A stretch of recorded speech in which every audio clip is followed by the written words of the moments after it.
there, it's Gary Parrish. Welcome back to the CBS Sports Eye on College Basketball Podcast, where we sometimes discuss camel fighting, dodo birds, leaky black. Matt Norlander is here with me. If you're watching on YouTube, smash the like button like you're Brandon Davies. You have consent, and don't forget to also subscribe to the CBS Sports College Basketball YouTube channel. While you're here, let's get into it. Title game of the Maui Invitational is set. It's number 2 Purdue versus number 4 Marquette, and that's because on Tuesday night, number 4 Marquette beat number 1 Kansas 73-59, and number 2 Purdue beat number 7 Tennessee 71-67. Credit where credit is due. Dead leg in the preseason. You had it Purdue number 1, Marquette number 2. I didn't start that way, but right now I'm with you in Wednesday morning's top 5-1. It's number 1 Purdue and number 2 Marquette. Yeah. How pleased are you with yourself to be 2.5 weeks ahead of the rest of us? Yeah, you ruined the bit. I was going to say, I heard about this guy at some point in the preseason. He picked Marquette to be better than Kansas. Unpopular opinion, to be sure, to be certain. Mocked, derided, ridiculed. Someone would accuse him of bamboozling the general public, but I wonder where that guy is right now. That's right. He's hey, if you find that guy, ask him what he thinks about Arkansas, because I know you took a lot of criticism about that early too. That's true. That's true. Hey, listen, and I did pick. Listen, I'm gonna step up to all of this, and we got plenty to cover here. I did pick Marquette to lose to UCLA, so trust me, listeners. I'm very aware. Although that almost happened, but it did not. I wanted to have a little fun and pick some upsets. GP wanted to go chalk, and lo and behold, it's not fun for me picking up. Yeah, Maui would have to Maui here. So yes, I did have Purdue 1, Marquette 2, Kansas 3 in the preseason. Although Kansas did not look like the 3rd best team in the country. So we get number 1 versus 2 on Wednesday in the Maui final, according to my preseason rankings, not obviously according to the AP Top 25. We get number 2 against number 4. Let's get into this game just a little bit here. It was the 2nd largest loss for Kansas as a number 1 ranked team on a neutral floor. It had only lost by double digits 2 times in its history as a number 1 team, and again on a neutral, not in a road environment.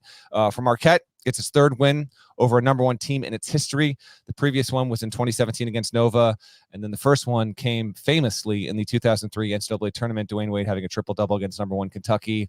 Fittingly so, Dwayne Wade was right there courtside. That was an awesome scene to see there, and he got to see Oso Ighodaro continue to look like a guy that in that top 101 preview I labeled as one of the biggest breakout players in the country this season. And he was good last season. But by breakout, I was, Tyler Kolek was a breakout player major a season ago. And I figure Ighodaro could be that kind of player this season whose value might equal, if not surpass, Kolek. And right now, that's where we're at. He had 21 points and 9 boards. Chase Ross came off the bench, had 12 points. And that was the thing about Marquette to me.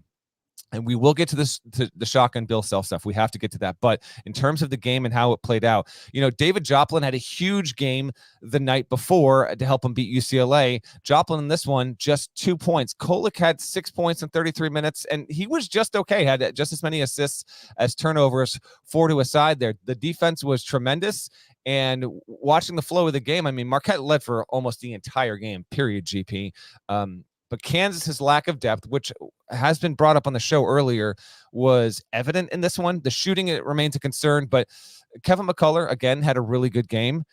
24 points coming off a triple-double against Chaminade, and Dickinson was just okay, 13 points, 8 boards. It's just fine. But Kansas never really threatened. It was a dominating, convincing win for Marquette, which jumped from 12-6 at Ken Palm overnight. KU dropped from 4-9. And I came away more with this thinking about Kansas's flaws than maybe Marquette's fortes if I have to lean one way or the other. But nothing to take anything from Marquette. We'll preview, obviously, their Purdue game in a few minutes here. But the defense was huge, GP. I mean, Kansas came into the game number 1 in the country in field goal percentage, shooting 58.3%. It shot 40.7 against Marquette. It was averaging a sport best 27.5 assists per game. It had 17. It got dominated in the paint. which is weird because Kansas actually has size. Marquette, it's got Iguodala, but it's not overloaded. I mean, it's so guard heavy and small guard heavy. Marquette had 46 points in the paint. So definitely an eye opener. Congrats to Marquette on its second win in history over Kansas. Marquette just looked faster and quicker than Kansas. I mean, they were flying around the court. And you mentioned the depth for the Jayhawks. Like in the preseason, it was pretty clear to everybody that, 4 of the 5 starters were, I was going to say penciled in, but like sharpied in, really. I mean, it's DeJuan Harris, Kevin McCullough, KJ Adams, Hunter Dickinson. The question was, what are they going to do at that 2-guard spot? Is it going to be the 5-star freshman Marco Jackson or the transfer Nick Timberlake? And the problem so far is that neither one of them has been that good. Timberlake only played 12 minutes against Marquette. He was 1 of 5 from the field, 5 points. Marco Jackson was 0 of 4 from the field, 0 points in 21 minutes. You combine that with the fact that Arterio Morris was removed from the program after a rape charge in the preseason, and that could be an issue for Kansas. Like, obviously, Hunter Dickinson has been terrific and is terrific. I know what I'm getting from most of these other guys, although, KJ Adams obviously wasn't good against Marquette. He's dealing with personal tragedy, and he lost his mother. And so playing with what I assume is a lot of emotions, and obviously his thoughts have been elsewhere. So you can sort of make sense of that, I guess. But I trust KJ Adams. I know what Hunter Dickinson is. I know what DeJuan Harris is. I know what Kevin McCullough is. That other starting spot or just a 5th player needs to emerge from somewhere. And so far, they haven't got that from either guy it needs to be. Again, the freshman Marco Jackson, the transfer Nicholas Timberlake. Agreed. And they're going to have to figure out, and it will. I mean, I'm not, again, you played a top 5 level opponent on a neutral floor.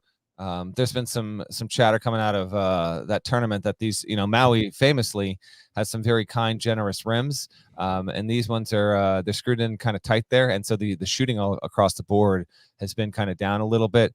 But regardless, whether it's Jackson, Furphy, they're going to need more shooting overall. Kansas has been efficient to this point in the season, but it got a good push from Kentucky, which didn't have bigs. And then Marquette, which plays it's definitely not A to A with its style versus Kentucky's. Marquette someone in the chat said that they didn't watch the game and was it close? It wasn't. That's the thing. Marquette led almost the entire game. It was in control and it showed up well. I mean, this was the first time that this program was in a top 5 game. And by that, meaning Marquette was ranked in the top 5 and its opponent was ranked in the top 5 in a game. That had not happened since 1976 in the NCAA tournament for Marquette. And it just showed up ready to kick ass. Kansas led for 22 seconds in this game. Marquette led by 17 points with 7 minutes to go. And if KU's going to be able to rebound and play Tennessee, well, that's the other thing. Like, Kansas had the late game. It's got the first game here. And if you're watching live, we appreciate you because this is one of our weirder podcasts of the year. We got to recap Maui on Tuesday and Monday, and then we got to preview your title game stuff. So anyone that hustled to listen to this, we sincerely appreciate that. Kansas got to turn around quick and play the first game of the day out in Hawaii against Tennessee in the 3rd place game. We'll see how well it does against the Tennessee team, and we'll get to that game in just a second because we don't need to spend a lot of time on it, but good Lord.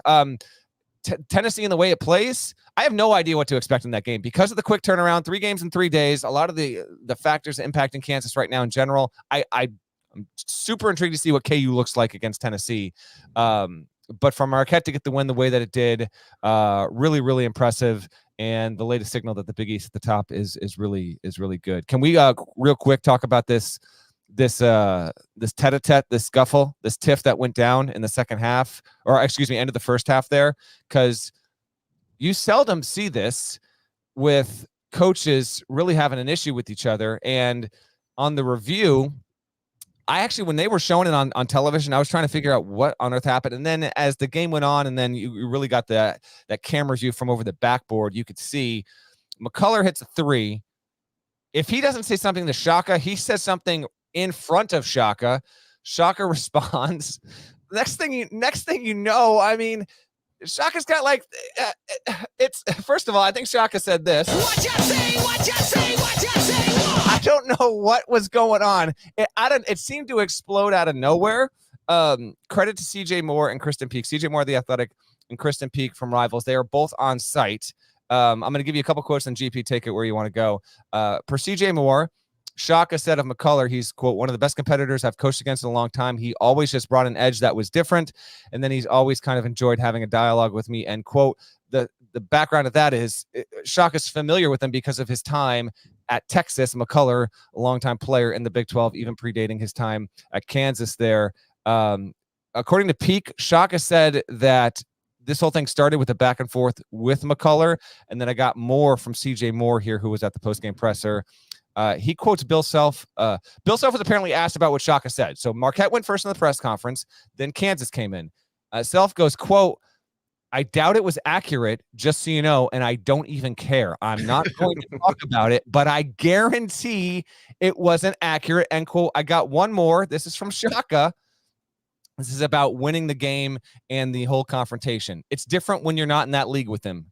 Not that there's not a real respect, because there is. We're talking about arguably the best coach in the past 25 years and a top 2 or 3 program in that amount of time. But there's not a fear. When I was in the Big 12, it felt like they had a little bit of a spell over that league. I'll tell you this, there's a lot going on in that moment. This is my 15th year as a head coach. That doesn't happen a lot, but I'm always going to stand up for my guys and my program. And there was a moment there where I felt like that needed to occur. So do I regret that? Heck no. GP, thoughts, reaction on Self and Smart. This has not been cleaned up, and maybe it doesn't have to. I'm all for a good coaching rivalry and some genuine. You know what? This isn't the worst thing in the world, but your impressions of what we saw there and the subplot to what I wound up being not a ultra competitive game. Well, before these, and you're exactly right, it wasn't close. I never ruled Kansas out because it's Kansas. I mean, we watched them come back from $1 million down in a national championship game a few years ago. Like, it's Bill Self, it's Kansas. Like, I was never, I mean, I guess I got to the point, there's 3 minutes left. This is over. But, with 10 minutes to go, even 7 minutes to go, I'm like, they could make a run.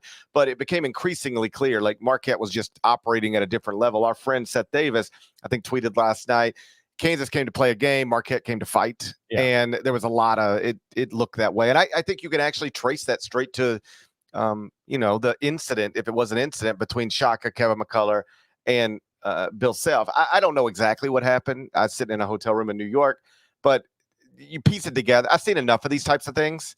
The way it typically goes is Kevin McCullough says something to the bench or to Shaka, or to both. Yeah. And at that point, Shaka is so into it, he pops back, right? And then, it's classic. What does the other coach on the other side do? Hey, you don't talk to my players. And now we've got a thing. Hey, F you, and now we're going, right? That's right. And like I actually don't know the personal relationship between Bill and Shaka. They don't strike me as two people who wouldn't get along, because they're both easy to get along with. But they were at one point not too long ago the head coach at Kansas and the head coach at Texas. Those are Big 12 rivals. Mm-hmm. And so perhaps all of that plays a role in the incident. At the end of it, I think Shaka seemed less bothered by it than Bill. And that just might be.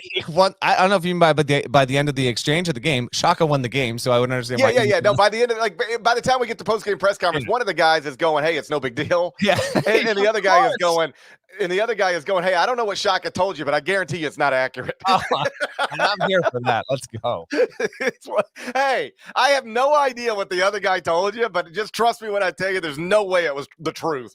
Is a fabulous quote. Yeah, so, I agree. I love that. So I loved it. It won't change. I mean, obviously you have to update the rankings. So now I've got Purdue 1, Marquette 2, Arizona 3, Duke 4, Kansas 5. I almost moved Kansas down below Houston, down below UConn. And I certainly, nobody other than Kansas fans would have pushed back on it if I did. But I'll let them figure it out today. Like, what's crazy is they got another top 10 game against top 10 team today. And can you imagine having to run around with Marquette last night, and then less than 24 hours later, you got to get beat up by Tennessee? That's a brutal one. It's a brutal 1-2 anywhere on the schedule. It's a 1-2 in Parrish. 18 hours time. Yeah. Like, that's crazy. That is a big ask of Kansas. And it's a factor of, and you can keep going, but it's a factor of the fact that the bracket television format has changed, and they have the winner side play first, so it can be on big ESPN, and the primary game is going to be in that 5 o'clock window, which means if you're playing for third place and you lose the last one, you've got to wait. You go to bed late, you wake up early. 3 games in 3 days. It's actually a really tight spot for Kansas. Boy, I tell you, there ain't nothing worse than going to bed late and waking up early. I don't like that. I don't care for that at all. Well, we even were able to postpone our tip time by an hour here because of that. Can we real quick on the Purdue Tennessee game before we look ahead to the title game here? 52 fouls, 78 free throws. That's got to be among like the 10 most free throws in a game in the past decade, if not top 5. That is an absurd amount. The Purdue president. It was also I'll get to the president. It's like it was a bummer that we were looking forward to this dynamite doubleheader. And don't get me wrong, I watched every minute of it. I mean, I still love it, but it was a brutal watch. The Purdue president tweeted, because he was there, watching Boiler Ball playing against a wrestling team that fouls 100%. Boilermaker student athletes be safe. To which the Tennessee athletic director, Danny White, who was the brother of Florida coach Mike White, I'll have you know, he quote tweeted that and said, "We must not be watching the same game." Not an easy watch. Credit to Fletcher Lawyer. I won't say he carried Purdue. He had 27, matching a career high, in addition to a personal best 6 rebounds. Edey went for 23 and 10. He had foul trouble up and down, a little here, a little there. Purdue shot 27% from 3, 60% from the foul line, had 16 turnovers to Tennessee's 10, only had 3 points off the bench, and still managed to win. To get a win under those circumstances, credit to him. Tough whistle. Tough watch. Some of it is Tennessee style, but there were actually I want to be clear on this.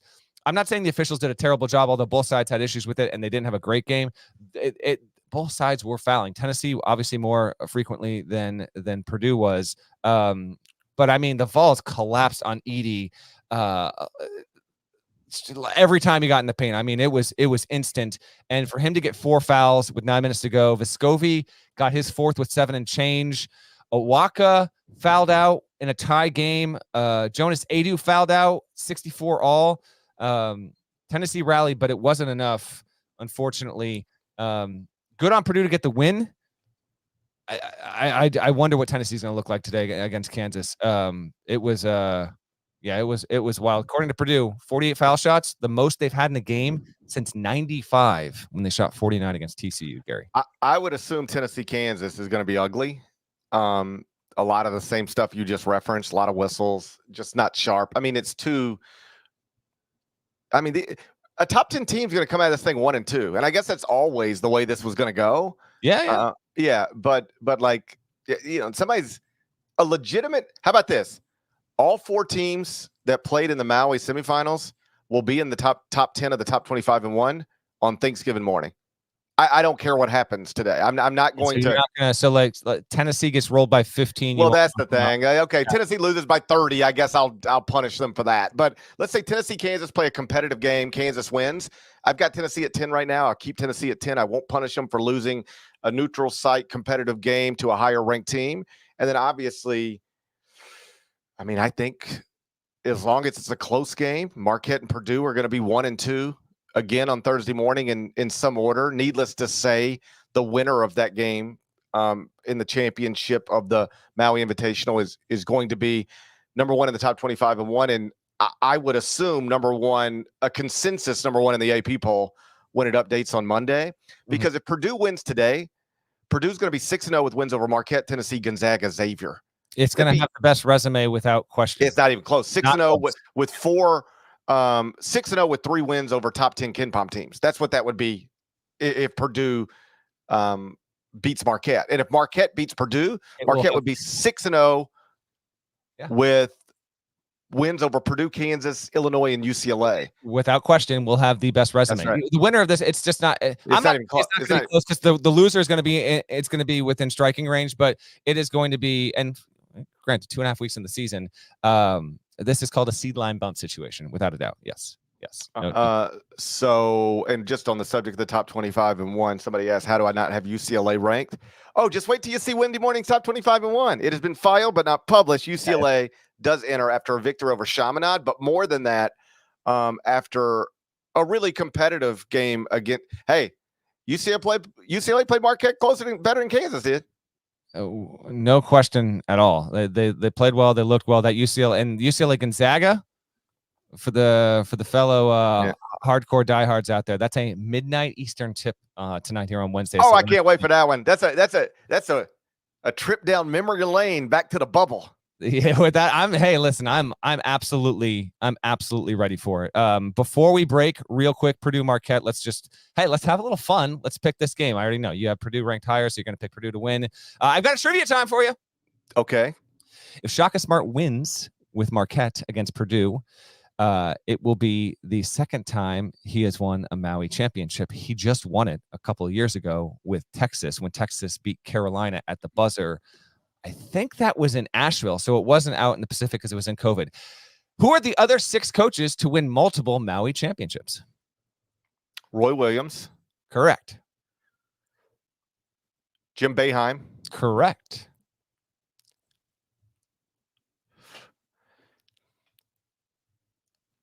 Mark Few. Correct. Good call. The sneaky one. Gonzaga beat Cincy in 2009 in overtime in the title game. And then, of course, they went over Duke. So you got 3 down, 3 more. Okay. Correct. Boy, I'm doing great. You are. 2 more. Damn. 2 more. 2 more. 2 more Maui champions. Izzo. Incorrect. Damn it. Well, one is easy. One is easy? On a certain level, they're both easy, but one is way easier than the other. I mean, is like Dean Smith one? He is not. One is coaching later today in this tournament. One is coaching later today in the tournament. Okay, so it's not Shaka. No. Is it Bill Self? Bill Self. Yep. Okay. Yeah. Okay. Yep. And then the other one is not coaching in the tournament. Is a Hall of Fame coach. A Hall of Fame coach who coached. Okay, I got it. Yeah. Well, that's clearly going to have to be. I mean, I think that's obviously. I mean, it's pretty obvious to me. That's going to be Bob Knight. James Calhoun from the University of Connecticut. Oh, I remember him. Yeah. Jim Calhoun's the other one. Close enough though. Shaka's going to try and get there. Would be quite the accomplishment there. Purdue is in its first Maui title game since 1999. It lost that year to North Carolina in the title.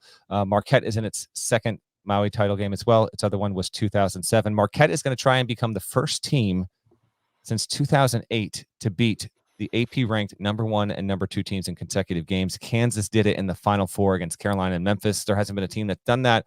Granted, your opportunity to play 1 and 2 in consecutive games doesn't come that often. Purdue is 10-1 all time against Marquette. Marquette beat them just a few years back and needed to come back from 18 down in order to do it in 2019. But Purdue dominates this series historically there. I'm gonna take Purdue to win it, but I'm not overly confident, obviously, after the way I saw Marquette play. Man, this is one heck of a game. This is, it's not 1 versus 2, but it's probably the second best matchup we could have asked for, considering all the combinations there. Winner will be number 1 in the AP Top 25 GP. Purdue last held that post in February. Marquette was last number 1, February 26, 1978. The number 1 movie in America was Saturday Night Fever. What are your expectations? What's your pick for this title game? I'll take Purdue to win it. I'm just loyal to the top 25 and 1. Listen, I've been watching both of these teams. Marquette has looked better. Certainly, if recency bias is a thing, on Tuesday, Marquette looked better. Marquette looked like the best team in the country on Tuesday. It's the reigning Big East champs against the reigning Big Ten champs, reigning Big East tournament champs against the reigning Big Ten tournament champs. Got preseason first-team All-Americans on both sides. Tyler Kolek at Marquette, Zach Edey at Purdue, reigning conference players of the year in their leagues. It's terrific. I mean, if you're trying to look for a Thanksgiving Eve sporting event, you're going to have a hard time doing better than this. And, we'll get to Selection Sunday, and we won't have many matchups on paper that are better than this one. Purdue is a 1.5-point favorite. It's basically a coin flip situation. You said you don't feel great about it. I don't ever feel great about anything, but I will take Purdue in a close game. And if that is the way this goes down, then the top of the top 25 and 1 will not change on Thursday morning. If Purdue wins a close game, Purdue will remain number 1. Marquette will remain number 2. Last thing, Purdue is shooting 25% in the Maui Invitational through 2 games. We'll see if that winds up being a factor or not. If it doesn't, because of Edie's rebounding and Marquette's relative lack of size, we'll see if that winds up being an issue or not. But Marquette coming off a great defensive battle. Just can't wait to watch it. Want to see how Purdue's guards handle the speed of Marquette. This is super, super interesting. Again, if you're watching live or caught this right after the pod went, 5 Eastern, ESPN title game, Maui. Deadleg watch UConn improve to 5-0 on the season with an 81-71 win over Texas earlier this week. What does he think of the new look but still great Huskies? I'll ask him next. First, though, a word from our partners. We can't wait for Thanksgiving Day in Dallas when the Commanders take on the Cowboys.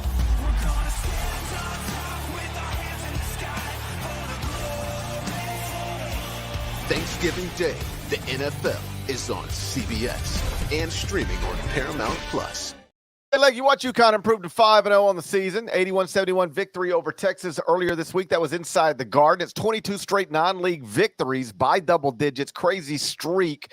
5 of the top 8 scorers from last season's team that won the national title are no longer in the program, but UConn is still obviously good. My question for you, how good? Damn good. And I came out of I drove home from the Garden Monday night thinking that UConn had to be regarded as a top 5 team in the country. I don't shift off that whatsoever, in particular because it won by double digits again over a top 15 opponent.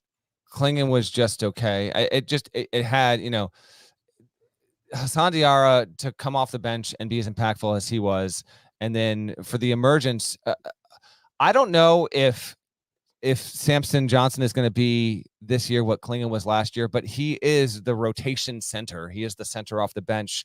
He had the best game of his young career. And to me, as I wrote in the column, it's a sign of elite program building and culture at UConn. The fact that, Tristan Newton, he had 8 points. He had 8 assists. He had a solid game. He was the Empire Classic MVP over the course of 2 games. But this was Caravan, some Cam Spencer. Caravan went for 20, had a couple of really big shots as the shot clock was expiring there to really spoil Texas's late hopes of even trying to keep it close and steal the game there. With Klingon being just he's still working his way back. Hurley said afterward, like, he's fully healthy, but he just needs to get ramped up a bit more with conditioning. Like, he's just not there yet.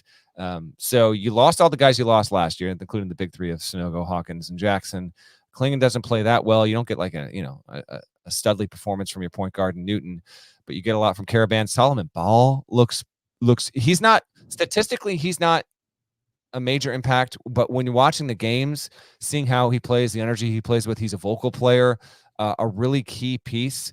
Yeah, UConn, and if you springboard off the Marquette stuff, and Creighton's not that bad either. We could have a situation here where the Big East at some point in the season has the top 2 teams in the AP top 25. Now, you're going to need results to break your way in order to get there, of course, but Connecticut has that kind of ceiling.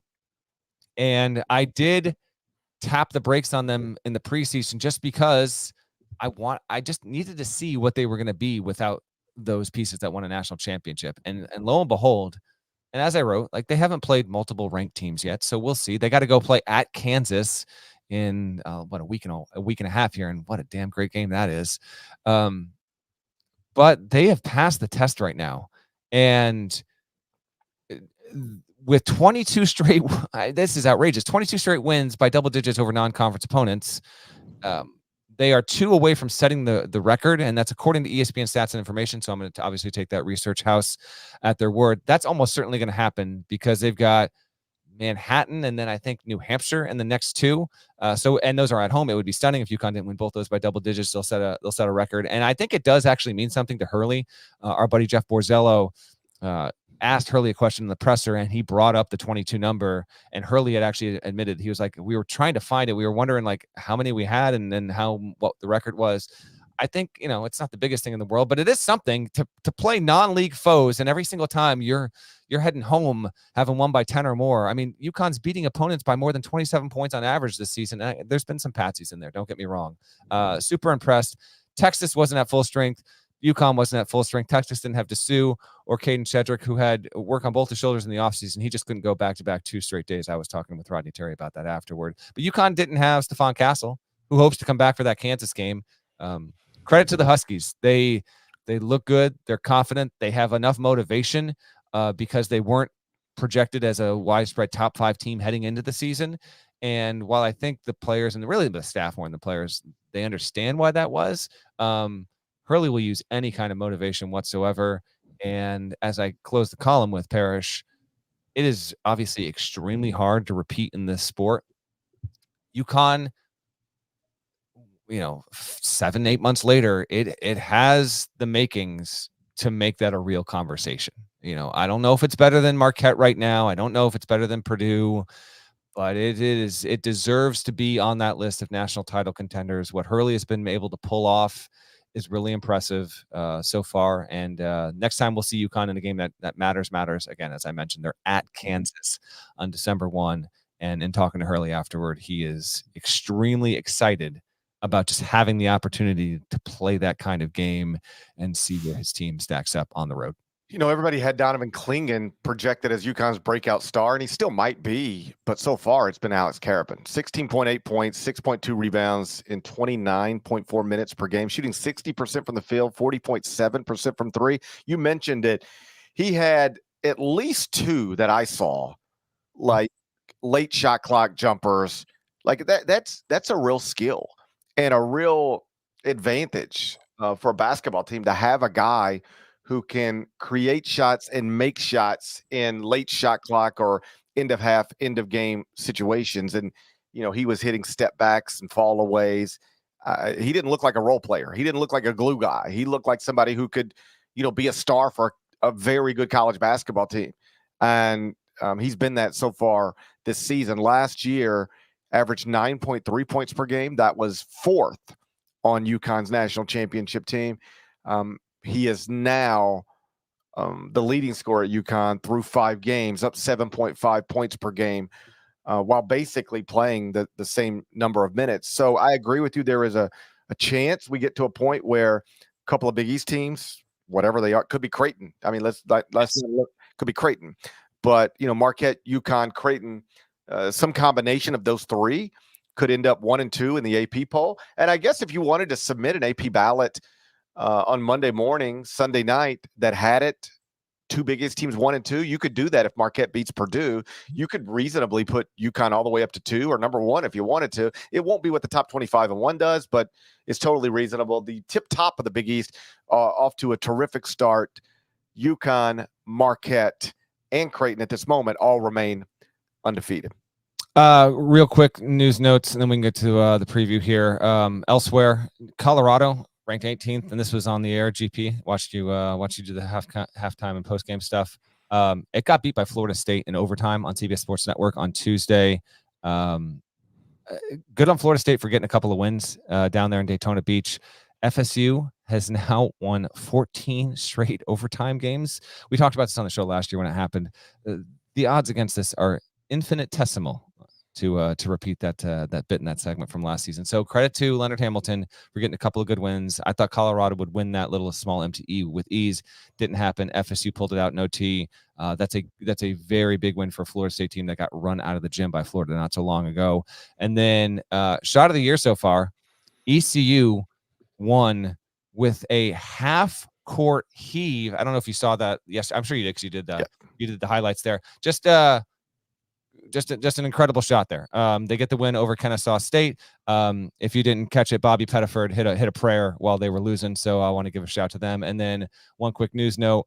In echoes of what the NCAA did with Tez Walker, the wide receiver at North Carolina, about a month ago or so, I guess, the NCAA reversed course, and after the appeal, not even the first waiver application, the appeal was turned down for Cincinnati's transfer from Utah Valley. Aziz Bandago was turned down. That got reversed semi out of nowhere. I know Cincinnati was strongly considering filing legal action against the NCAA. So that's extremely notable for Cincinnati because that is an elite level defender in a very tough Big 12. So Cincinnati actually might have a chance of picking off some games there. So that's a couple of results over the past 24 to 36 hours. The battle for Atlantis starts today. Arizona, Michigan State playing on Thanksgiving. We're going to look ahead to the next couple of days next. But first, one more word from our partners. Join us for Match Day 5 in Miami. Good to have you with us. All the way from England, baby! And go inside the Champions League with the most entertaining team in the game. Champions League today. Destination Miami. November 28th and 29th. Streaming on Paramount+. Nothing compares to the Maui Invitational this season, but the battle for Atlantis is, as always, compelling. Let me run you through today's schedule real quick. Noon Eastern, number 14, North Carolina versus Northern Iowa. 2:30 Eastern, Villanova versus Texas Tech. 5 Eastern, it's Memphis against Michigan. 7:30 Eastern, number 20, Arkansas against Stanford. If you put those teams in their KenPom order, it goes North Carolina, Villanova, Arkansas, Memphis, Michigan, Texas Tech, Stanford, Northern Iowa, with the first 6 of those being inside the top 50. If the higher-ranked KenPom team wins each game, we will get North Carolina versus Villanova and Memphis against Arkansas in the semifinals. Then UNC, Arkansas in the title game. UNC as the champ. What are you expecting down in the Bahamas? Do you expect that to break out like that? Do you think the higher ranked team's gonna win out in the? No, it just as Maui just reminded us that doesn't usually happen that way. I'm expecting some good stuff, and for anyone that's I'm well aware that very high travel day here, day before Thanksgiving, people squeezing in the pod however they can, either today, perhaps even on Thanksgiving. We appreciate you. This is a nice little, for those watching live, Carolina, Northern Iowa, we're less than 90 minutes out from that tipping. So it's just, I love Feast Week, and I love all the hoops, particularly the daytime hoops. What's great about this, would you agree with this, Parrish? Like, I would probably watch North Carolina, Northern Iowa regardless, but you tip that game off at noon, and it's 5 times more enticing than if it's on a Thursday night at 7 o'clock. Wouldn't you agree? Oh, sure. Daytime basketball, when you're either off work or like getting in the mindset of I'm going to be off work for a few days. It's perfect. It's great. It's so good. I love how some daytime ball just enhances. It doesn't even really matter the matchup. It just makes it that much more enticing.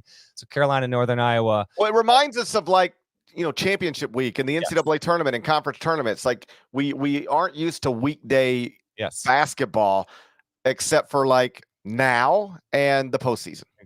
And it's a wonderful feature of this sport. I'm half joking here, but I'm gonna be locked in on Carolina, Northern Iowa, as if it was like a first round NCAA tournament game. That's good stuff. You asked what I expected from the field. I'll go ahead and pick this real quick for today. I'll say Carolina wins. I'll say Nova wins. Although Texas Tech, this tournament, there's a window here for Texas Tech and Grant McCaslin to potentially make a pretty big statement. If you can manage to get out of this like 2-1, however that 2-1 materializes, that would not surprise me. But we'll see. I will go with Nova. That's the trickiest one of the 4 on the board for Wednesday, in my opinion. I will take Memphis to beat Michigan, but feels kind of like a toss-up. We'll see. I like Memphis going into this one, GP, and then I will take Arkansas over Stanford. I like UNC versus Nova, and I'll take Carolina to win that one. Obviously, that's a rematch of the 2016 title game. And then I'm going to take Memphis to beat Arkansas. I did have Memphis ahead of Arkansas in the preseason, so I'll stick with that. And then why not? Let's have a little fun, buddy. I'll say Memphis wins the battle for Atlantis. These games are going to get played Wednesday, and then you squeeze it in on Thursday between the family time and the football. Battle for Atlantis, remember, it's always played on Thanksgiving, and then the title game and all 4, but the title game in particular will get played on Friday. There's a lot. We're going to have a Friday morning episode for you, by the way. If you're curious, we will be here for you because there's enough happening between today and tomorrow that we'll have enough to react to. It's kind of a lean weekend as it normally is around Thanksgiving, but we've got enough to reflect upon. This one in particular, it's not nearly as good as Maui. It's still a solid field, Parrish, but I can see between Carolina, Nova, Michigan, Memphis, and Arkansas, those 5 in particular, and hell, I say this, and we might look up and freaking Northern Iowa goes 2-1. I just think there's a lot of potential. We're not going to look up, and that's what's going to happen. Come on. Tag it, Nada, if you could. Thank you. Between surprising wins or just disappointing routes to a 1-2 or maybe an 0-3 mark. there's a lot that's on the table with this one, and there's a lot of unknowns with a lot of these teams. How good is Carolina? How good is Nova? Through a different prism, like Texas Tech. What are they first year under McCaslin? Michigan still has Martelli. Maybe I don't know Juwan Howard's status. He still hasn't returned yet. So is Martelli still running this thing over the next few days? I would think he is.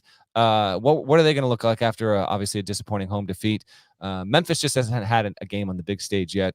It finally gets its opportunity here, and then Arkansas obviously has the roster capable of winning the thing. This is a really intriguing tournament, Parrish. Yeah, like Memphis got a little juice by going to Missouri and winning, and I still think that's impressive. But like Missouri, and then Jackson State went there and won. Right.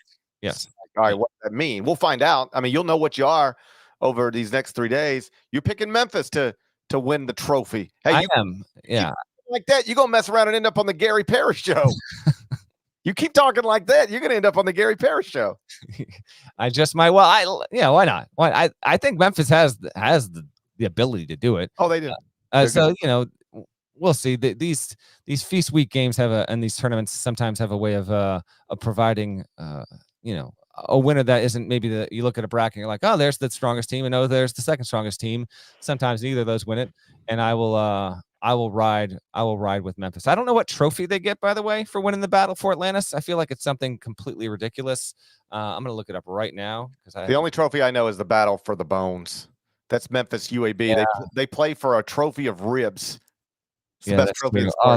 this trophy is a major letdown. It's it's a legitimate trophy. Don't get me wrong, but it's got you know what? It's got a conch shell on it, so I'll give him that. It's got the conch shell. I don't know if not I can search this and bring it up quickly enough, but it's got some glass siding, some marble. It's a hardy trophy, but I was looking for something a little bit more eccentric than that. Elsewhere, I really like marble. I think it's marble. I can't say for certain.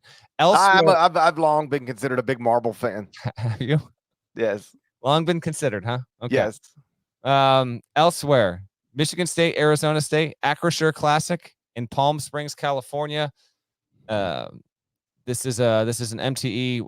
Why they're playing in Palm Springs, I don't know. I mean, that's outrageous. By all due respect to Palm Springs, but why is Arizona Michigan State playing in Palm Springs? I don't know. I've actually always wanted to. I had, coincidentally enough, I was talking to a buddy last week who was out there and was raving about it. I've never been to Palm Springs. Always wanted. I've never been to Palm Springs, but I bet you nobody who lives in Palm Springs has ever been to a basketball game. I don't know about that. I think that's you're wrong about that. If we're saying we're under at 0.5 human beings who reside in Palm Springs having attended a basketball game. No, zero. Okay. Zero people who live in Palm Springs. In fact, they won't even let you move to Palm Springs unless you, under oath, insist that you've never attended a basketball game. Background checks on it? Okay. Yes, they do background. It is harder to get into Palm Springs than it is to get an assault weapon in this country. Okay.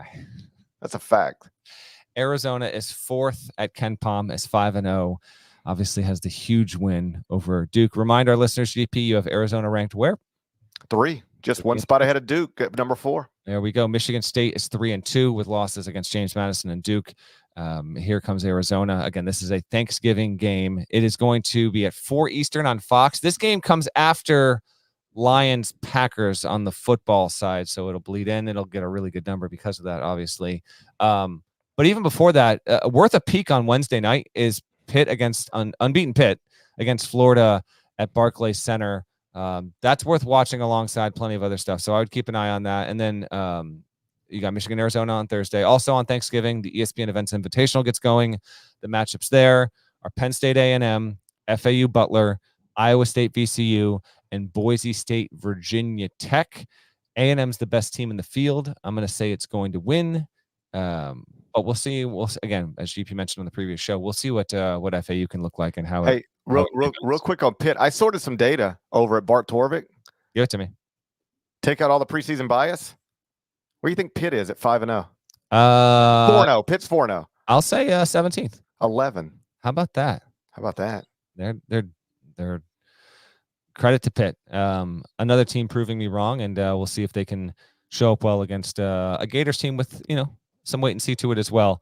And then one more Thanksgiving MTE. This one's in San Diego on Thursday. You've got Iowa versus Oklahoma, USC versus Seton Hall. Not a ton of sizzle to that, but USC let's see how it looks moving forward, and then if it can emerge from this field. This feels actually like a pretty good opportunity for Iowa. If it can get past Oklahoma, maybe Iowa can emerge there. The Big Ten has done relatively well so far in non-conference play, and we'll see how it fares over the next couple of days. It's been a good week so far, and I cannot wait for the rest of Wednesday. This day in particular, when you get Atlantis going, you get the Maui title game, third place game, even Gonzaga, UCLA late. This is among the obviously 3, 4, 5 best days of the regular season in the sport. I have to apologize. Oh, what happened? Who lives in Palm Springs? Oh man, this really backfired on me very quickly. Okay.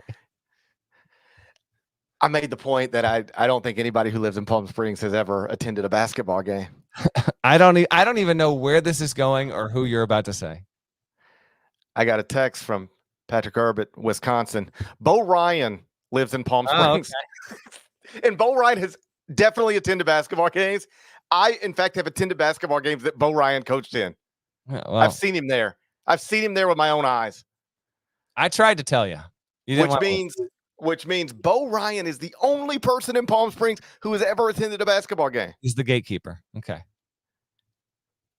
That's literally about it. Even if what you're saying, which is, of course, absurd and ridiculous, that will change tomorrow when they play basketball games in Palm Springs. Just to be clear. What if Bo Ryan's the only person there? Yeah, attendance. Wouldn't that be quite a scene? It's just Bo Ryan and then like the Michigan State mascot and the Arizona mascot. That's the only people in the whole place. Yeah. Okay. I think Suns owner helped organize this thing. I think there's just some reason why it's there. Would it be better if Michigan State, Arizona played maybe anywhere else? Literally anywhere else. Maybe, but hey. To the fans that try, I'm going to say there's more than one person in the building. To the Bo Ryan, it'll be Bo Ryan and a couple of mascots. That's it. That are taken to the skies to get to Palm Springs to celebrate Thanksgiving and watch their teams play. More power to it. That's a pretty good Thanksgiving. I don't want to call it standalone because it is technically part of an MTE, but that's a pretty good matchup to get on Thanksgiving Day. It's good bonus coverage in addition to all the football, Battle for Atlantis, ESPN Events Invitational. And of course, the Thanksgiving stuff. You're gonna you've been doing this pod from New York for like 6 straight episodes, GP. I assume you're gonna get home in time for Thanksgiving. Oh, we'll see. Ultimately, that's not up to me. That's gonna be up to Delta Airlines. You have to travel. You gotta travel the Wednesday before. This is the worst travel day of the year. The worst. Buddy, don't tell me. Oh yeah, I'll be flying during the Maui title game. So by Friday, it'll sound like I saw every minute of it, but the truth is you're gonna have it you'll have it on the plane. Direct flights from LaGuardia to Memphis and vice versa. Even in first, they don't have TVs. No, you're going to miss this game. You got to be kidding. I'm not kidding. I actually thought you might be connecting through Atlanta. Good on you for not having to connect through Atlanta on this, but direct flight LGA to Memphis, you don't have a television? No TVs. It's the little bitty planes, and they just Wi-Fi. Yes, but you can't stream. It's not good enough. Oh man, that is a dagger, dude. I mean, I'll be able to follow it. Like, I'll be looking at your tweets and stuff, but I will not see it live. That's a tough one. I'll have to run it back. A year ago, I flew to PK 85, and so because of the timing of my flight, and I left early, I got to LaGuardia with like 5 minutes to go in the Arizona Creighton Maui title game. And it was awesome. Like by the time I got through the gate, I got through the security, got to my gate, there was a bar right next to it. And LaGuardia was, again, I did the travel the day before Thanksgiving a year ago. LaGuardia was a madhouse. But there were like 20, 30 people like locked in on this game at that was a really cool scene to like kind of stroll up with the suitcase. Where are we at in this thing? Okay, awesome. Watch the end of it. But it was a bummer to be in the Uber going down. I remember it took like 3 hours to get from my house in Connecticut down to LaGuardia, which wasn't a surprise. I traveled ahead knowing it was going to be hell. So I feel for you, buddy. At least I got to catch the end. I always book these flights home, and I never consider I just book it around my schedule, and I pay attention to no other schedule. I've flown during 2 Super Bowls. Because when I booked the flight, I didn't even realize it was Super Bowl Sunday. I'm like in the air, and the pilot's like, And the Chiefs have taken a 10-7 lead for those of you interested in the Super Bowl. It's a hard life I'm living, man. I don't know if I'd go that far. No, but it's some real challenges. I mean, Okay. I know the world. I know like the world. First class flying home. I hear you, man. That's. I mean, I know the world's going through some stuff, but like the idea that you'd be in first class with no TV on a flight home during the Maui Invitational Final, buddy, pray for me. Please Pray for me. Find time on this Thanksgiving Eve, or if you are even getting to this on Thanksgiving after the game has been played, just steal away from your family or your friends, and give yourself a good 2 or 3 minutes, a quiet room, fall to your knees, close your eyes, and say a prayer for a parish. Life's not easy, and I know that. I know life's not easy, and there's going to be bumps along the way, and it's not about how many times you get knocked down, it's how many times you get back up. No, I believe it's not how many times the Wi-Fi goes out, it's how many times you make sure you reconnect on your first class flight. I think that's the saying. That's right. So will I be in a big comfy seat with a drink and a meal? Yes, but also without any television. So pray for me. I will. Thank you. Shouts to Devin Downey. Shouts to Chester, South Carolina. Shouts to Terry M.F. and Teagle, legend. Shouts to Huck Larnett. Shouts to Bo Ryan. Yeah, there we go. I love Bo Ryan. Okay. That man went to the NCAA tournament every year. He did. Finished in the top 4 in the Big Ten every year. It's true. Bo Ryan's a legend. And Wisconsin was not that before he got there. No. Nope, not at all. Bo Ryan. I can't wait to see him on Thanksgiving. Just him and a little Spartan, a little Wildcat sitting in Palm Springs by themselves. That's where we're headed. That's right. Love Bo Ryan. If you're not subscribed to the Eye on College Basketball Podcast, please subscribe anywhere you subscribe to podcasts, including Apple and Spotify. There's more of us than there are of them. That needs to be reflected. We're going to talk to you again on Friday morning. Happy Thanksgiving. Happy Thanksgiving, everyone. Hey, seriously, say a prayer for me. There's no limit on how many prayers I don't think God puts limit on prayers. You can pray. You can pray for all this. Pray for whatever you want. Just add me on at the end. Talk to you again Friday. Pray for me.